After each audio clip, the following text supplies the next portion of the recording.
Hello, it's Soul, and today I want to chat about Evergreen content in the world of Warcraft. Like, what is it?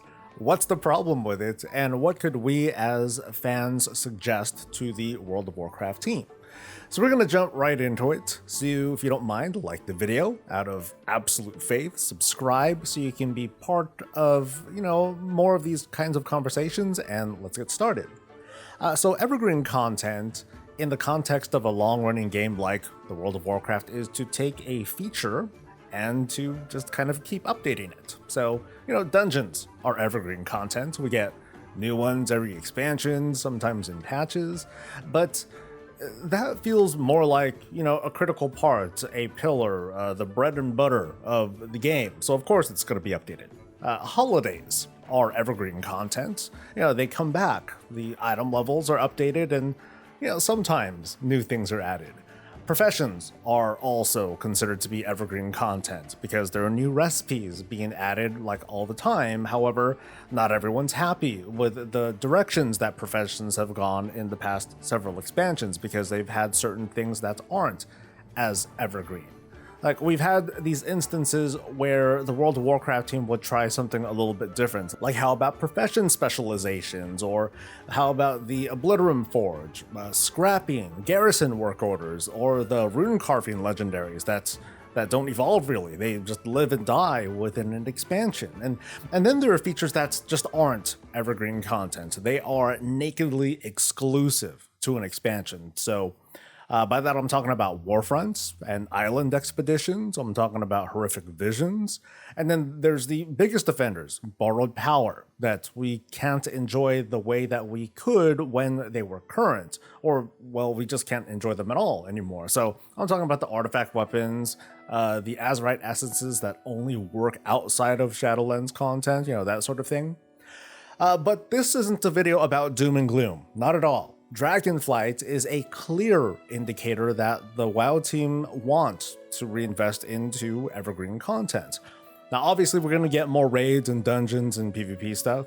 Professions are going to get a massive revamp that when you take a pretty close look, it seems like it's a feature that can be replicated in future expansions pretty seamlessly. Talent trees are returning, putting a pause on the whole borrowed power concept and giving a chance for our character classes to do a bit of growing up for a change.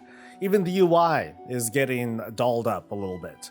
And all of this is fantastic news. That alone has got me at least pretty excited for Dragonflight. As for like dragon riding as a potential one-time feature, well, the jury's out on that one. I want to know how that feels. So here's the thing, it's early July, we're still waiting for the alpha or the beta or whatever to become visible to the public, and there are folks out there who are understandably worried about what it is that we'll actually do in Dragonflight, apart from like the big three, and I totally get it. What we don't know seems scary. It gets us frightened, a little bit worried, and that doesn't come from nowhere. There's lots of folks out there, including maybe you, viewer, who feel jilted over the World of Warcraft. Like, there are folks that want to like what's coming, but they just can't trust the WoW team. Some folks actually long for like the daily incremental power gain that Artifact Power gave, and others wish for Titan Forging to come back. And you might agree or disagree, but I can get those concerns too. It sort of sums up to having something fun to do or engage when you log on. People want that, and that doesn't necessarily mean player power, because we've seen what happens when there are features in place that compel us to get online so our characters and our alts can stay solvent. We've seen what the World of Warcraft team has had to do to answer that with catch-ups and artifact knowledge, so it feels like players are on an even playing field.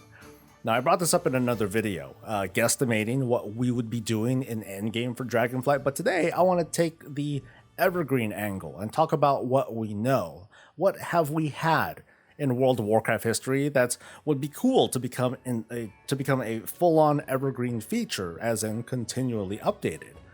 So I'm going to go down a short list of features that I've come up with that have come and gone, and give, just a couple of really rough ideas on how they can add to the total World of Warcraft experience, but without so much that we're doing like a big overhaul, because we do definitely need to consider just how much work goes into the game, and we want to kind of have an even parity of new stuff, brand new stuff, and things that are updated for today. So let's start easy with the Darkmoon Faire. Now, as a monthly event, it's pretty easy to throw a bunch of long-term rewards on that thing. So the last few updates, they included a bunch of mounts that use the prize tickets that many people have been hoarding up for years, and then there was the Dance Dance Revolution style game that you probably already forgot about, but it's still pretty cool.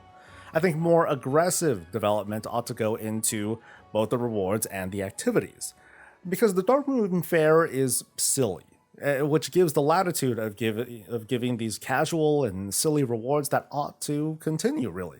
How about more costumes for us to dress like certain NPCs, or purchasable transmog like the trash and the common items that some of us have been collecting that's going to come at some point. Maybe there could be a few new rounds of games based on world content activities like the Flappy Bird and the skydiving games in Bastion. We could get updates to the flying course for a pair of not fiery wings, but more like draconic wings or something. And here's something on my wish list, like instead of the Trial of Style being a twice a year thing, put it in the Darkmoon Faire on top of the current schedule. So during the Darkmoon Faire, people can go there if they want to participate in it, and then use the free transmog vendor, and as for prizes, just offer more recolored gear. We're total suckers for that. Torghast is currently a Shadowlands kind of thing, and in Dragonflight, it's still going to be a Shadowlands thing, but it kind of begs the question, like, if we can technically enter the Shadowlands at level 10 on an alt, can said alt level in Torghast in the future at level 10? Probably not, because level 10 players don't have the same kit as a level 48 or a level 50 player, which is the current minimum. But I don't know, maybe level 20 or level 30 could be high enough. And why should only alts who choose to level in Shadowlands get to enter Torghast in that scenario? So I think Torghast should, at this point, be something that you can just queue up for via menu. So you can jump to any cell block, you can go into the Twisting Corridors or the Jailer's Gauntlet at any level. Hey, okay, what would be cool, actually, just kind of no idea, if Sylvanas took the place over and made a new gauntlet made up of souls who don't even care to be saved. They just feel like fighting in the maw, so it's kind of like fighting old/new bosses. And then scale this up for Dragonflight, and at the end of a climb or a gauntlet thing, give a box of random goodies like transmog tokens or account tradable rep tokens for Shadowlands. How about some anima or currency to buy transmog loot boxes, whatever. Brawlers Guild, in the meantime, that could use a new season. Actually, maybe the season could be kind of spread a little bit better, like maybe have half of them in the 0.1 of an expansion and the other half in a 0.2 or a 0.3 to sort of stretch it out a bit and not make it feel like the whole thing will be really trivial by the end of that expansion. Meanwhile, a lot of folks miss scenarios. Personally, I didn't like them very much at all, but at the same time, I, again speaking for me, am a big fan of Final Fantasy XIV's Trust system, which are basically dungeons with AI NPCs that do AI NPC sorts of things. But, some folks would hate that too. And it's crazy. We like different things. Anyway, one thing that I think would be neat would be to repurpose some or maybe a lot of the dungeons or the existing dungeons for these scenarios. From there, we can repopulate them with different mob packs to suit a 3-man group, or even have one person, you can solo it with a couple of NPCs that sort of escort you. Like you revisit the Dead Mines with a few goblin companions, and the place, instead of being top populated with pirates and thieves and stuff, it's populated with ghosts of said pirates and thieves and whatever. Meanwhile, the Proving Grounds could probably use an update along with an updated achievement. This might be toxic to hear, but it might be neat to have a seasonal achievement to complete the Proving Grounds, at a certain level to show potential group leaders that, yeah, you met this requirement for running group content. It'd also be awesome, I think, if they added a new set of islands for island expeditions, and then let you queue up, not from that table all the way down in Boralus or Zuldazar, but from the menu. Meanwhile, drop some new cosmetics, have a new doubloon vendor, of course, and instead of competing with the AI NPCs as we're used to, either remove the whole timer altogether, or at the very least, have like a set timer, like 30 minutes or an hour, to do whatever exploring you want before the ride leaves, and if you happen to finish early, you can just talk to the NPC on the boat and get your completion credit.